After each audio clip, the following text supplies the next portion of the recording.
नमस्कार बंधुरा welcome to my channel SB explorer. तो बंधुरा सकलके जानाई शुभ सकाल। तो যারা চ্যানেলে প্রথমবার এসেছো অবশ্যই সকলে একটা করে সাবস্ক্রাইব করে দিও, আমাদের সাথে যুক্ত হয়ে যেও। সাবস্ক্রাইব করা যেহেতু একদমই ফ্রি, তাই অবশ্যই সকলে একটা করে সাবস্ক্রাইব করে দিতে ভুলো না। তো আজকে সকলে একটা করে সাবস্ক্রাইব করে দিয়ে ৬৫,০০০ সাবস্ক্রাইবার পূর্ণ করে দিও, এইটুকু আশা রাখবো তোমাদের সকলের কাছে। এবার ব্যাপারটা হচ্ছে যেটা নিয়ে আলোচনা করব, ফার্স্টেই যে আপডেটটা দেবো, অবশেষে আই লিগ চ্যাম্পিয়নের ট্রফি হাতে পেল ইন্টারকাশি। তো ব্যাপারটা হচ্ছে চার্চিল ব্রাদার্সকে ট্রফি দিয়ে দিয়েছিল এআইএফএফ, এবং পরবর্তীকালে সিএস তারা ডিক্লেয়ার করে দেয় যে মানে তারা ভার্ডিক্ট দিয়ে দিয়েছিল যে ইন্টারকাশিকে আই লিগ চ্যাম্পিয়ন ঘোষণা করা হোক। সেই রকমটাই পরবর্তীকালে এআইএফএফ ঘোষণা করলেও চার্চিল ব্রাদার্স তারা ট্রফি নিয়ে আলমারিতে তুলে রেখে দিয়েছে, তারা কিছুতেই দেবে না। তো অবশেষে আবার নতুন ট্রফি দিয়েছে এআইএফএফ ইন্টারকাশিকে। তো কালকে কিন্তু সেই ট্রফিটা হাতে তুলে দিয়েছে। মানে এমনই অবস্থা, এআইএফএফ এর নিজস্ব কোনো জোরই নেই, মানে তারা চ্যাম্পিয়ন না হয়েও ট্রফিটা রেখে দিল তারা, আর এখানে আবার নতুন ট্রফি দেওয়া হলো। তাহলে চার্চিল ব্রাদার্স ট্রফিটা কী হিসাবে রাখলো, এটাই সবথেকে বড় প্রশ্ন। তো যাই হোক, ইন্টারকাশিকে অনেক অনেক কংগ্রাচুলেশন, তারা নতুন ট্রফি হাতে পেলো। এছাড়া সবথেকে বড় কথা, তারা আইএসএলে প্রমোশন পেয়েছে কিছুদিন আগেই, সেটা কিন্তু ঘোষণা হয়ে গেছে। তো এর পরবর্তী যে আপডেটটা তোমাদের সাথে শেয়ার করব সেটা হচ্ছে মোহনবাগান দল নিয়ে। তো মোহনবাগান দল নিয়ে অনেক কাটাছেড়াই চলছে, তোমরা সকলেই দেখতে পাচ্ছ।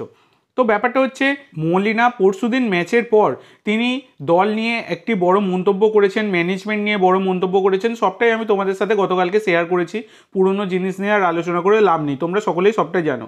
তো ব্যাপারটা হচ্ছে এইখানেই সমস্যা। মলিনা তিনি কিন্তু গতকালকে কলকাতায় এসেছেন, সেরকমটাই জানা যাচ্ছে। ম্যানেজমেন্ট হয়তো তার সাথে কোনো কথা বলবে, এবং সম্ভাবনা যেদিকে যাচ্ছে মলিনা হয়তো পদত্যাগ করতে পারেন বা মলিনাকে সরিয়ে দেওয়া হতে পারে, এরকম একটা সম্ভাবনা থাকছে। তো দেখো, মলিনার তোমরা যদি দেখো স্ট্র্যাটেজি বলে কিছুই নেই, প্ল্যান এ প্ল্যান বি বলে কিচ্ছু নেই, মানে পুরোপুরি যা তাভাবে একটা দলকে খেলান, সেটা আমরা সকলেই দেখতে পাচ্ছি।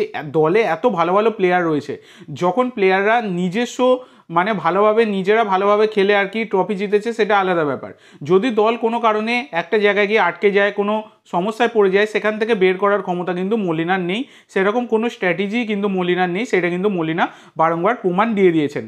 তো সেক্ষেত্রে মলিনাকে নিয়ে অনেক কাটাছেড়া চলছে, অনেক রকম প্রশ্নচিহ্ন কিন্তু ঘুরছে তার স্ট্র্যাটেজি নিয়ে, তার প্লেয়িং ইলেভেন নিয়ে, তার ফরমেশন নিয়ে, সব কিছু নিয়ে কিন্তু প্রশ্ন ঘুরছে। তো শোনা যাচ্ছে এই অবস্থায় মলিনার পদত্যাগ কিন্তু ঘটতে পারে, সেই রকম একটা সম্ভাবনা দেখা যাচ্ছে। তো এরপরে একটা বড় খবর কিন্তু বেরিয়ে এসছে, যেটা এমবিএফটি তারা কিন্তু গতকালকে জানিয়েছে যে এটা যদি মলিনা তিনি পদত্যাগ করেন বা মলিনাকে যদি সরিয়ে দেওয়া হয়, তাহলে কিন্তু 3 জন কোচের নাম শর্টলিস্ট করে রেখেছে মোহনবাগান, যেমনটা এমবিএফটি তারা শেয়ার করেছে। তো যেমনটা জানা যাচ্ছে যে এই যে 3 জন যে কোচের নাম রয়েছে, তার মধ্যে এই রেসে লিড করছে সার্জিও লোবেরা। তো সার্জিও লোবেরা তিনি কিন্তু একটা সময় মানে আইএসএল ট্রফি জিতেছেন, মানে কাপ জিতেছেন, শিল্ড জিতেছেন, যথেষ্ট ভালো কোচ। হাবাসের পরেই তার কিন্তু নাম আসে ভারতীয় ক্লাব ফুটবলের ক্ষেত্রে। তো সেক্ষেত্রে এই সার্জিও লোবেরা কিন্তু উপযুক্ত কোচ হতে পারে মোহনবাগানের জন্য। বেশিরভাগ অনেক জায়গা থেকে দেশ বাকিংহামের নামও শোনা যাচ্ছে, তবে দেশ বাকিংহাম আসবে বলে মনে হয় না।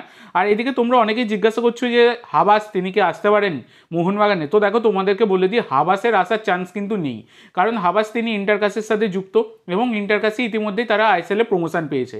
তো এই যে আসছে সিজনে যে আইএসএল যখনই শুরু হোক না কেন, তখন কিন্তু ইন্টারকাশিকে ট্রেনিং করাবেন অ্যান্টোনিও লোপেজ হাবাস। তো হাবাসের আসার কিন্তু কোনো রকম চান্স নেই। সুপার কাপে হাবাস আসেনি, সেখানে অ্যাসিস্ট্যান্ট কোচ কোচিং করিয়েছেন, তবে আইএসএল যখন হবে তখন কিন্তু হাবাস আসবে। তো এক্ষেত্রে এই সার্জিও লোবেরা তার কিন্তু কোচ হবার একটা সম্ভাবনা প্রবল হয়ে দাঁড়াচ্ছে মোহনবাগানের জন্য। যদিও এখনও কোনো জিনিসটাই কনফার্ম নয়, যদি মলিনাকে সরিয়ে দেওয়া হয় বা তিনি পদত্যাগ করেন, তারপরেই কিন্তু এই জিনিসটা আর কি মানে সার্জিও লোবেরার ব্যাপারটা আর কি কনফার্ম হবে। তবে এখনও কোনো কনফার্ম নয়। তবে দিমিরও বিদায় ঘটাটাই জাস্ট সময়ের অপেক্ষা, এরকম একটা যথেষ্টই সম্ভাবনা রয়েছে, কারণ দিমির আর কিচ্ছু নেই, সেটা দেখাই যাচ্ছে। দলে একটা সিডিএম এবং একজন সিএম মানে সেন্টার অ্যাটাকিং মিডফিল্ডার এলেই কিন্তু এই দলটা আবার পুনর্জীবন পাবে, সেটা বলা যায়। আবারও ঘোড়ার মতো তারা পারফরমেন্স দেবেন, দৌড়বেন, যেটা আমরা গত সিজনে মোহনবাগানকে দেখেছি। তো তোমাদের কি মনে হয় অবশ্যই সকলে কমেন্ট করে জানাতে ভুলো না। তো আজকের জন্য এইটুকু বন্ধুরা, ভিডিওটি ভালো লাগলে অবশ্যই লাইক করো, শেয়ার করো। আমার চ্যানেলে প্রথমবার এসে থাকলে চ্যানেলটি সাবস্ক্রাইব করো, আর কমেন্ট করে জানাও ভিডিওটি কেমন লাগলো। ধন্যবাদ।